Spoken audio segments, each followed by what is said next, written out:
How many snaps did they run in the 14 personnel? That's only for us. 100% of the snaps.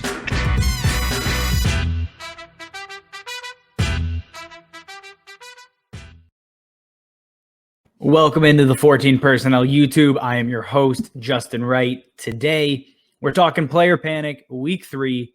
Some underperforming players that, should you be worried? Is it nothing?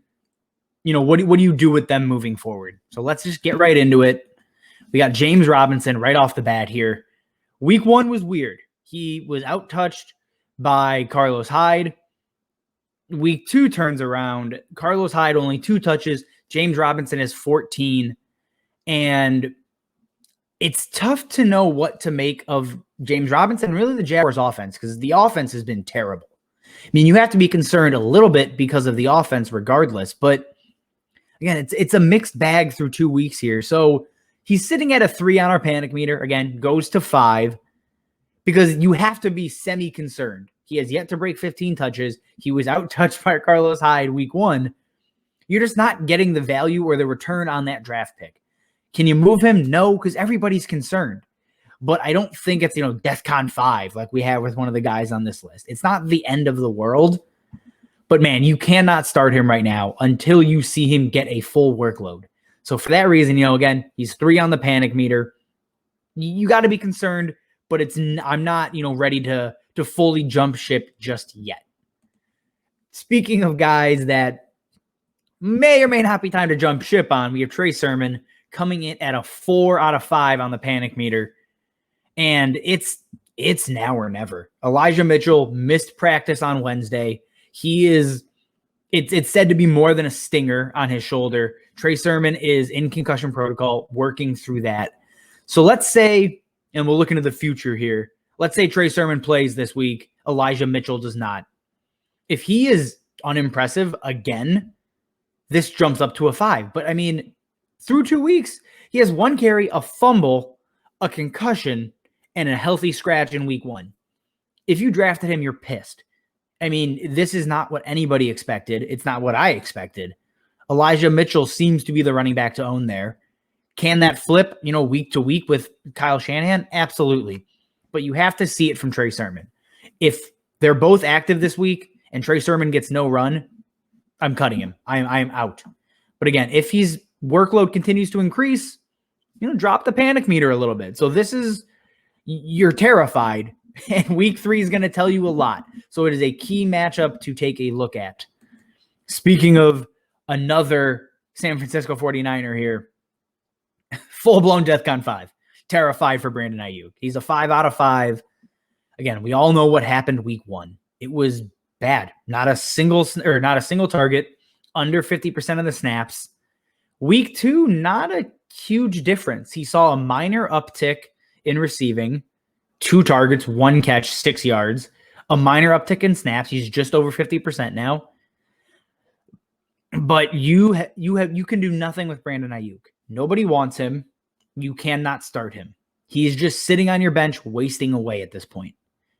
Can he turn it around? Can Deebo Samuel go down and his workload skyrocket? Absolutely. We saw it last year. But right now, this is literally worst case scenario for a player through 2 weeks.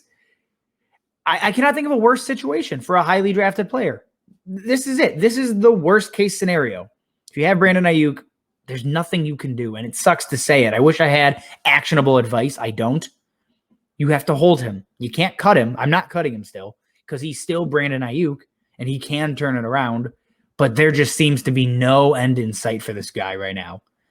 It's going to take a loss or 2 or Deebo Samuel to go down for Brandon Aiyuk to turn his season around. Right now, he's end of your bench fodder. He's just there. It sucks. On a more positive note, we have A.J. Brown. My panic meter, I could not be less panicked about this guy. Week 1, put up just under 15 points, under 10 points in week 2. I don't care. It's A.J. Brown. He has 17 targets through 2 weeks. Again, he's not a high volume guy. I'll take 17 every 8.5 a game. I'll take that all day long. The touchdowns will come. The big plays will come. If you saw them in the second half against Seattle, that offense looked to be figuring it out a little bit. They had that huge come from behind win against Seattle. That could, propel this offense, could propel Ryan Tannehill into a much more efficient, portion of his season coming up here. So AJ Brown is a prime buy low candidate, honestly. If you can go get him for cheap, or cheaper, I should say, go make the move. We just saw Julio have a good game. AJ Brown is due for, 100 yards and a touchdown coming up here. It's going to happen. Buy in now before it does, and buy the dip. And to close us out here, we have Antonio Gibson. If we did decimals on the panic meter, he'd be like a 1.5, a 1.25. But I'll round up here. I'll give him a 2. And the only concern with Antonio Gibson is the receiving work. 7 targets through 2 games is not what you were expecting if you drafted Antonio Gibson. We drafted him, with the allure, the promise of a CMC type workload. It's not there. It doesn't seem to be there as long as J.D. McKissic is healthy. However, he's still on pace for over 340 touches on the nose, 340 opportunities, on the nose for the season over 17 weeks. Historically, if you see 300 plus touches as a running back, you're a top 12 running back. So the work's going to come. It's just going to be less consistent, I think, than we like, because he's not getting that receiving workload. So with that being said, Antonio Gibson's a buy low candidate as well. He's over on the Trade Targets Week 3 video. If you haven't checked that out, go watch it. We break down some other names in there like Jonathan Taylor, Robert Woods, and 2 other guys. So check that out for some more in-depth reasoning on why myself and Marco are so high on Antonio Gibson this week and, for the season itself. But that does it, guys. That is our player panic Week 3. Some guys to be concerned about. Some guys, you just don't worry.